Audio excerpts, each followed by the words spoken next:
how this Celtics future. And our first question will be, what are the thoughts on Marcus Smart returning tonight, which means the Celtics are gonna have like a fully healthy roster again.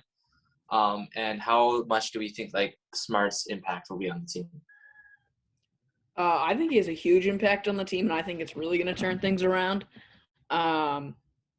He's just a great ball. He's great at moving the ball, and he brings a different energy on the defensive end also. So I think it's going to be a great turnaround having him back. Yeah, completely agree. Just changes the tone of the game on defense and helps everyone play better and motivates everyone. So I think he's going to help us a lot. And they'll give Kemba Walker some, like, he'll take some of the stress off his shoulders so he can play more freely. Yeah, I also feel the same way. I feel like Marcus Smart, he's always been like a team leader, and of course on the defensive end, he's one of the best defenders in the league. So I just feel like with him on the team, our defense should be a lot better. Got a lot of the best guards in the NBA, while also he's going to be able to lead our team and like bring us back together and get back on track. All right, so our second one is that there are many trade rumors out there about a team that's with the front office and Danny Ainge trying to find like a piece for the Celtics to turn the team around. Ainge has said he wants a player that brings shooting with size, like a stretch big. And do we think like LaMarcus Aldridge would be a good fit? Like who would we have to trade for LaMarcus Aldridge? Or like any stretch big in general? I think LaMarcus Aldridge would be good for because he's pretty old, right? Yeah. So he'd be a good 35. leadership role, and like because we have a pretty young team, so he'd be good for developing more players and just being a good mentor. And I'm sure he could probably change the pace of the game for the better. I mean, I don't know who we'd lose. It says right here Tristan Thompson, so I guess that wouldn't be the worst loss. But I think I would like to have LaMarcus Aldridge. Yeah, I think we should lose Tristan Thompson and pick up LaMarcus Aldridge because Robert Williams needs some mentoring, and he could be such a good center. He's so athletic, 7 feet. And if he just had like some teaching instead of like Daniel Tice, because no one can like understand that guy. But I think it'd be good for the Celtics. Yeah, I feel like it's not necessarily needs to be LaMarcus Aldridge, but I feel like we need like some sort of leadership role for our bigs or a big in general.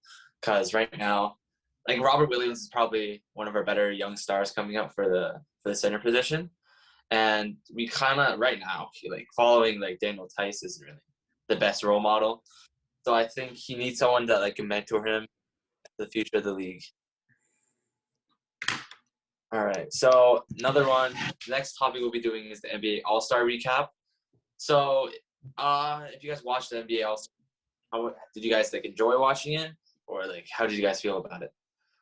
I watched it. It was pretty good. I always forget how unexciting it is in the first part of the game until it gets more intense near the deadline, like who get to the score first. I liked how they did the Kobe tribute with the leading team has to score 24 to win it, or has 24 points to win it. I thought that was cool. I thought Giannis was tried a little too hard for the All-Star game, but it was still entertaining. He always tries too hard.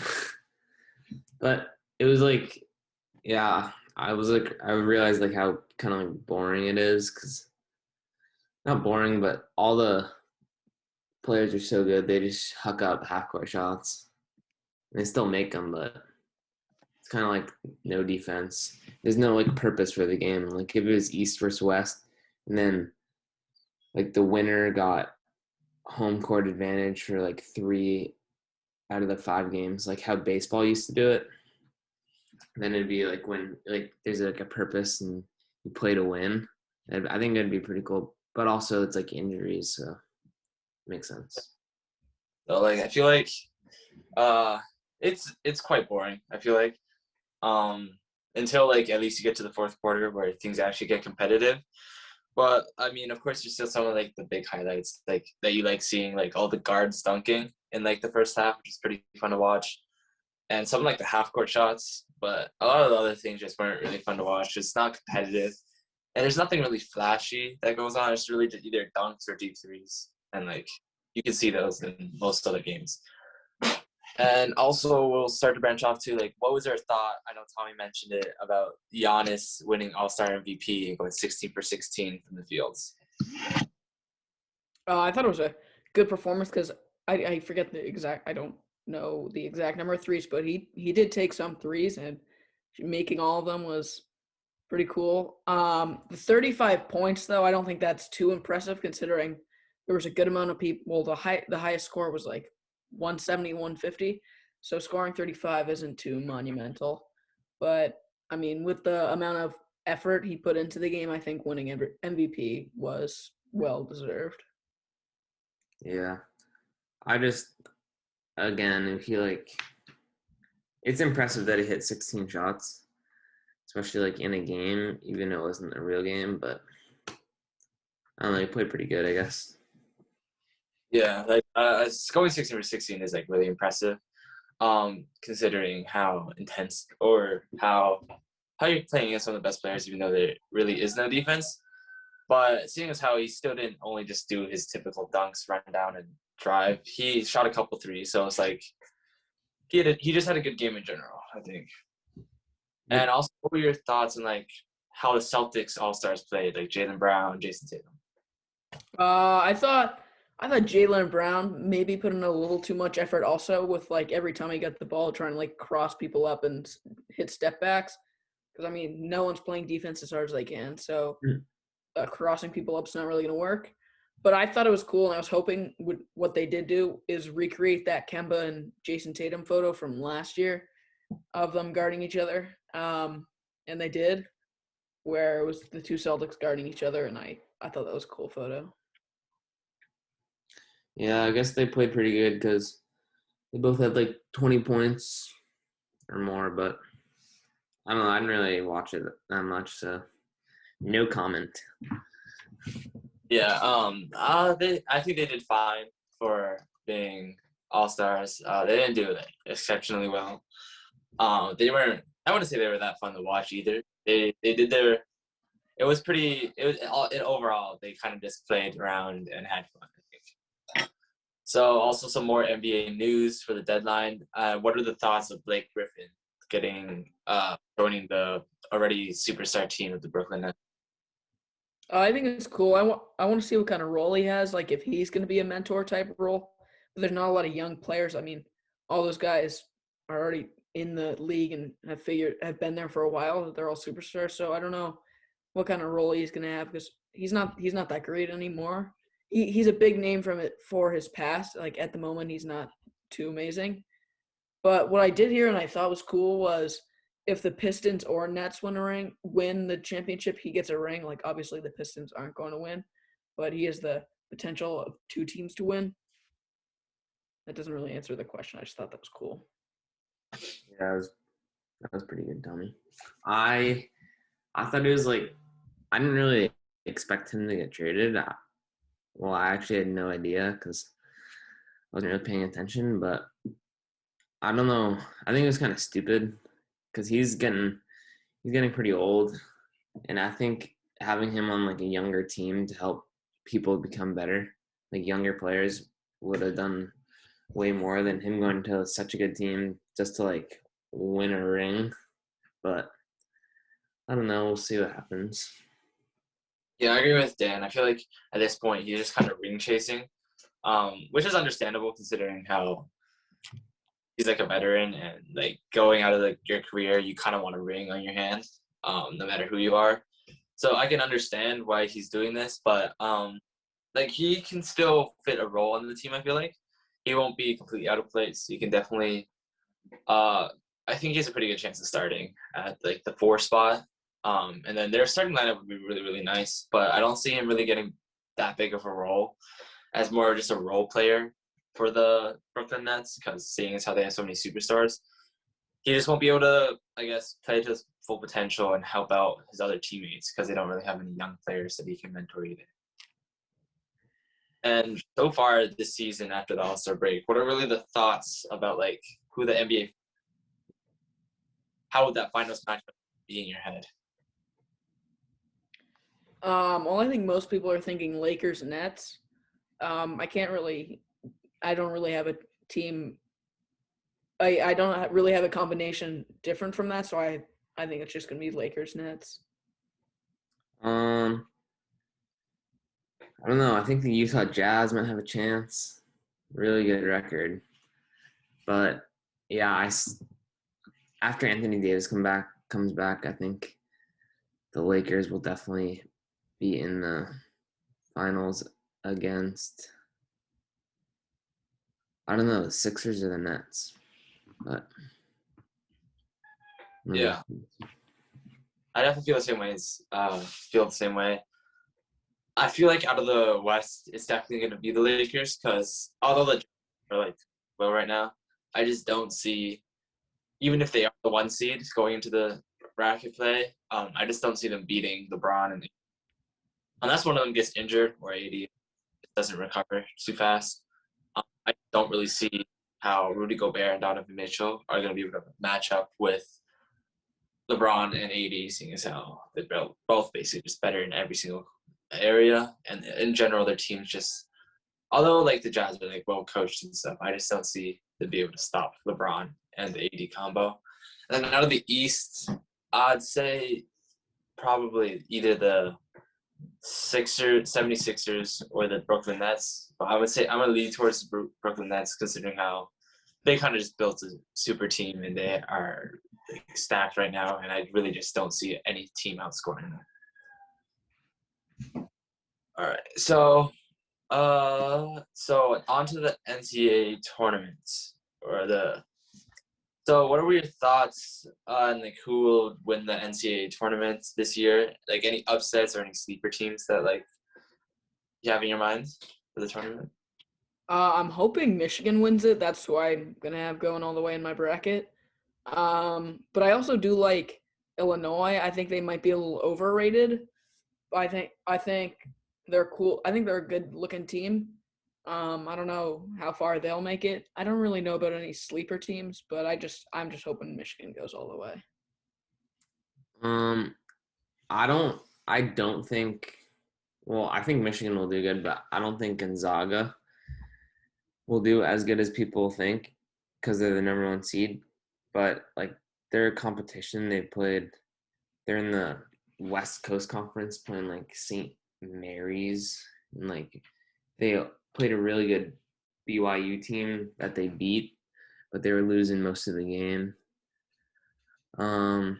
So I just think like all the games that they've played, they haven't played good teams at all. Like they played 2 ranked teams the whole year, but I guess 25-0 is super good.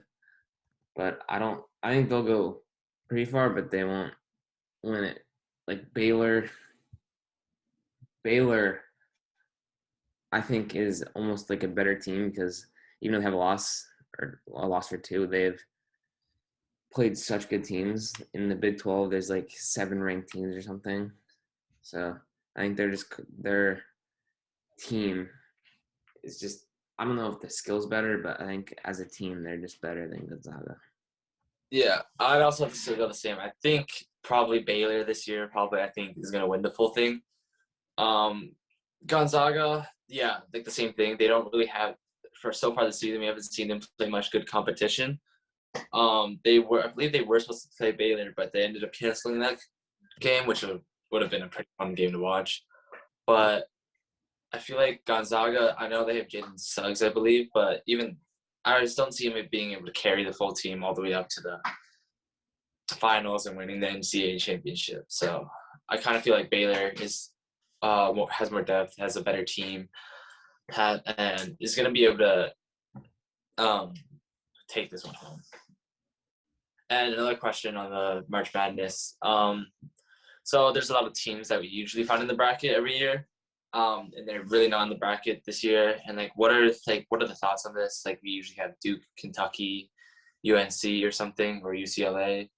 Like, what are your thoughts on them not being in the tournament? I'm looking at a bracket right now, and some of these teams I think deserve to be there over Duke and Kentucky, like Western Kentucky and North Dakota State. Like they've been playing unbelievable this year. So I think Wait, they deserve it more. is Duke gonna be in it? No, I don't believe so. Neither is Kentucky. They're not gonna be in the March Madness, right? Yeah. Who's Yeah, the guy that left mid season to declare for the draft or something on Duke? No idea. Honestly, I didn't follow that closely, but I still feel like I don't know. I feel like this year will be interesting, but even without Duke and Kentucky and like those big name schools in here, because you still got some generational talents in the tournament. So I'm pretty sure Kentucky's been to 29 straight March Madnesses and Duke's been to like 23 straight. So I think it's pretty shocking that they're just trash this year. yeah, I believe they're not even. They're barely. If they are 500, they're like barely 500. Yeah. I also believe like I saw this like crazy stat or something. It's been like a long time since you haven't had like either UNC, Duke, or Kentucky in the bracket. I think it's been over. Might have been like 100 years by now. I think it was like the stat somewhere around there. But I just feel like kind of insane seeing as how those big name schools have like kind of dominated the March Madness for so long. Mhm. I think University of Texas might be a sleeper. They've got some good players. So I'm calling they're going to the Final Four. Damn, okay. That's a big take. Yep. All right. So our last set of questions will be on like the Patriots or like any NFL news in general. And so like what are our thoughts about like the trade rumors for N'Keal Harry that the Pats would receive this wide receiver, and do we be able to fit with the Patriots well next season? I think N'Keal Harry has some potential. I mean, compared to his draft class, the guys that were taken around the same time as him, he's obviously nowhere near as superior. But I think under the right quarterback, he could be good. Yeah, I agree. I don't think N'Keal Harry's played well at all his whole NFL career, but he was picked top 30 in the draft, so he must have some potential. But Belichick is also really bad at picking people in the draft. So I don't know. I think we should definitely trade him and look for someone new. But Yeah, I just don't feel like N'Keal. I feel like for being a top 30 pick, it was kind of disappointing. I think he's going to be kind of disappointing, but it's still some. I mean, I feel like Bill Belichick always just goes for like the underdog route and takes someone that's completely unexpected, like he did with Tom Brady and Edelman, and turn them into superstars. I mean, it works occasionally, but I feel like sometimes you just go for like the what's right in front of you, and just go straight forward and try to go for the best star there is there. And there's also some like rumors about the Patriots trying to reunite with Jimmy Garoppolo and starting him as their QB. And some believe like this is the go-to plan for the Patriots, like the plan A. And do you guys think this is possible for the Patriots, or do you think it's like not really? It's just a false rumor and that's like just for fun. I don't think we'll get him. yeah, me neither. Yeah, I generally Jimmy Garoppolo. Seeing as he's found a pretty good role on the 49ers, I just don't really see him leaving. Yeah, we already had him too. I don't think we need him again. Get Yeah. some. And then I guess our last question will be on the thought of J.J. Watt going to Arizona and like how the impact will be for that team, and like what do you guys think his reasoning was for going to Arizona? I don't think he will make a massive difference. I mean, they needed more pieces on their defense, but I don't know.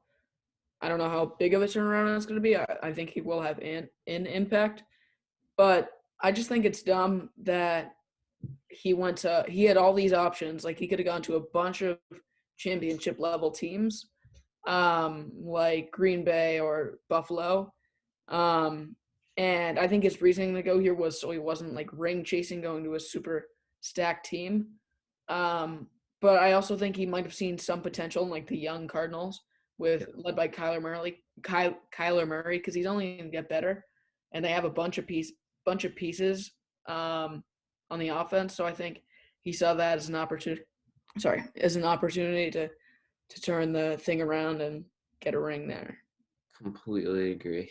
I think he chose Arizona because of Kyler Murray and like their offense, and then he can help turn around their defense and become a championship team instead of going to like an already championship team like Green Bay or the Bills who really showed up this year.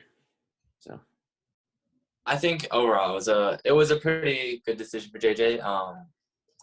He got paid. He's just gonna be, I think, a great piece for Arizona, seeing as how like as a rusher he's gonna be great, and Arizona's offense is already great with Kyler Murray. So if JJ's able to like lead their defense, I think I can definitely see the Arizona being like real contenders next year. So, all right, I think that will be the roundtable for this week. Thank you. good show.